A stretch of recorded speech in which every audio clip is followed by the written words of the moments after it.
Assalamualaikum warahmatullahi wabarakatuh. Selamat siang anak-anak, apa kabar semuanya? Semoga kalian selalu diberikan kesehatan oleh Allah Subhanahu wa taala. Amin ya rabbal alamin.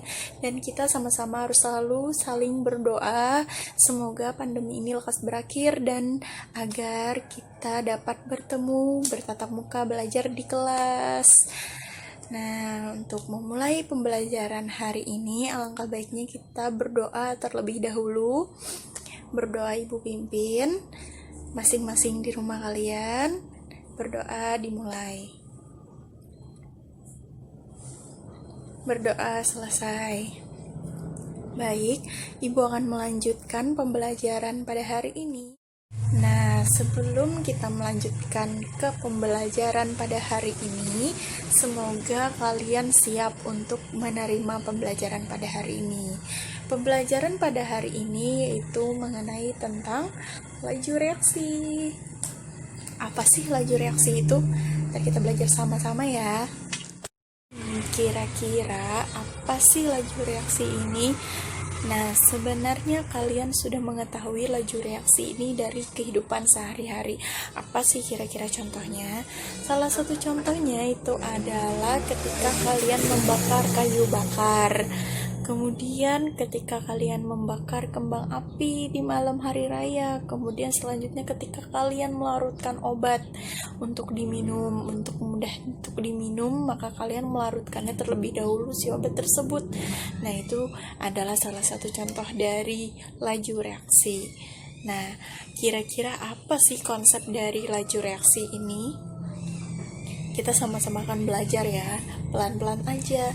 Nah, konsep dari laju reaksi ini adalah ketika konsentrasi si preaksi akan berkurang dan bertambahnya konsentrasi produk per satuan waktu.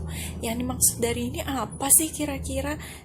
Nah, jadi laju reaksi itu adalah perubahan dari konsentrasi si preaksi atau konsentrasi produk per satuan waktu. Lebih jelasnya adalah ketika berkurangnya konsentrasi dari si preaksi dan bertambahnya konsentrasi dari produk per satuan waktu.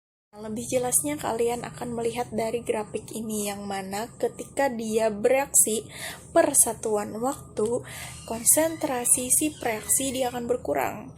Kemudian seiring berjalannya waktu, si konsentrasi si produk dia akan bertambah. Nah, selanjutnya ini adalah rumus dari laju reaksi, yaitu laju sama dengan perubahan konsentrasi per periode waktu reaksi tersebut. Nah, selanjutnya kita akan mempelajari tentang teori tumbukan. Apa sih itu teori tumbukan? Kenapa kita perlu mempelajari teori tumbukan tersebut? Kita belajar sama-sama ya teman-teman. Nah, di dalam reaksi kimia terjadi akibat adanya tumbukan antar partikel. Jadi di dalam suatu reaksi itu pasti sudah ada yang namanya tumbukan-tumbukan. Nah, reaksi kimia itu pasti diawali dengan adanya tumbukan. Tumbukan ini terjadi antara partikel-partikel zat yang bereaksi, baik yang berupa atom, ion, maupun molekul. Namun tidak semua tumbukan itu dapat terjadinya reaksi. Jadi ada beberapa tumbukan yang tidak menimbulkan reaksi. Contohnya yang tidak menimbulkan reaksi apa kira-kira? Tumbukan antara kayu misalnya dengan kayu. Ketika dia menumbuk, dia tidak akan ada reaksi karena tidak ada perubahan di antara dua bongkahan kayu tersebut. Nah, itu tidak akan terjadi reaksi. Sedangkan yang terjadi reaksi itu berarti ada suatu tumbukan yang benar-benar efektif. Nah, apa sih tumbukan yang efektif itu? Nah, jadi tumbukan efektif itu adalah tumbukan yang memiliki energi yang cukup serta memiliki arah yang tepat ketika dia menumbuk, ketika dia saling bertumbukan. Nah, ini adalah contoh dari tumbukan yang efektif dan ini adalah contoh tumbukan yang tidak efektif. Jadi dua dua gambar ini sangat berbeda. Sedangkan ini adalah tumbukan yang efektif, dia akan menumbuk antara si A dan si B. Sedangkan yang di ini adalah tumbukan yang tidak efektif, dia saling menumbuk, si A saling menumbuk, B saling menumbuk, sehingga tidak akan terjadi reaksi. Nah, teori tumbukan. Nah, teori tumbukan katanya tadi memerlukan energi yang cukup dan arah yang tepat. Energi yang cukup itu apa sih maksudnya? Nah, energi yang cukup katanya suatu reaksi itu dapat terjadi apabila dia memiliki energi yang besar dibandingkan energi minimum pada reaksi tersebut. Nah, apa sih energi minimum itu maksudnya? Nah, energi minimum itu yang dimaksud adalah energi pengaktifan. Jadi semakin kecil si energi pengaktifan suatu reaksi tersebut, maka reaksi akan mudah terjadi. Nah, kenapa jadi seperti itu? Jadi energi pengaktifan ini adalah diibaratkan sebagai rintangan dari suatu reaksi tersebut. Misalnya dalam beberapa benda ketika dia ingin bertumbukan kemudian dihalangi oleh energi pengaktifan, maka suatu reaksi tersebut tidak akan terjadi karena energi pengaktifannya besar. Namun ketika si suatu reaksi tersebut memiliki energi yang besar sehingga si energi pengaktifannya lebih kecil, maka reaksi tersebut akan mudah terjadi. Nah, selanjutnya kita akan mempelajari materi yang berikutnya, yaitu tentang faktor-faktor yang mempengaruhi laju reaksi. Nah, kali ini kita akan mempelajari faktor-faktor yang mempengaruhi laju reaksi dengan pendekatan teori tumbukan tersebut yang sudah kita bahas barusan. Nah, yang pertama itu apa sih kira-kira?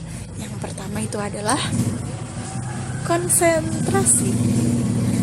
Konsentrasi itu apa sih? Ada yang sudah kenal, kalian mungkin sudah tahu ya apa itu konsentrasi. Nah, zat yang konsentrasinya besar akan mengandung partikel yang lebih banyak, sehingga partikel-partikel yang tersusun itu lebih rapat dibandingkan konsentrasi yang kecil. Nah, partikel yang tersusun lebih rapat, dia lebih sering bertumbukan, lebih sering untuk saling menumbuk, sehingga reaksi bakalan cepat terjadi karena dia banyak saling bertumbukan nih, partikel-partikel. Nah, di sini ada contohnya, ini ada contohnya adalah konsentrasi yang tinggi, dia partikelnya sangat banyak, tersusun sangat rapat, dan terjadi tumbukannya sangat banyak.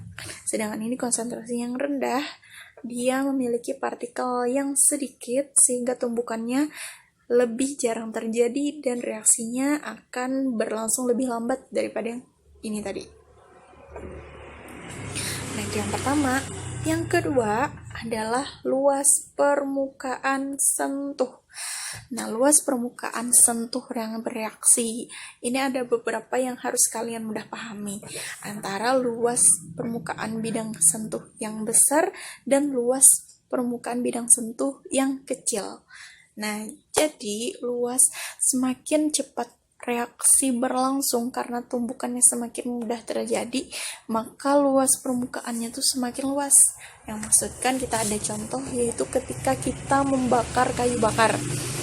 Nah, ketika kita membakar kayu bakar, yang pertama kita potong kayu bakarnya 2 bagian, sedangkan di sini 10 bagian. Nah, yang mana kira-kira cepat bereaksi? Apakah yang 2? Apakah yang 10?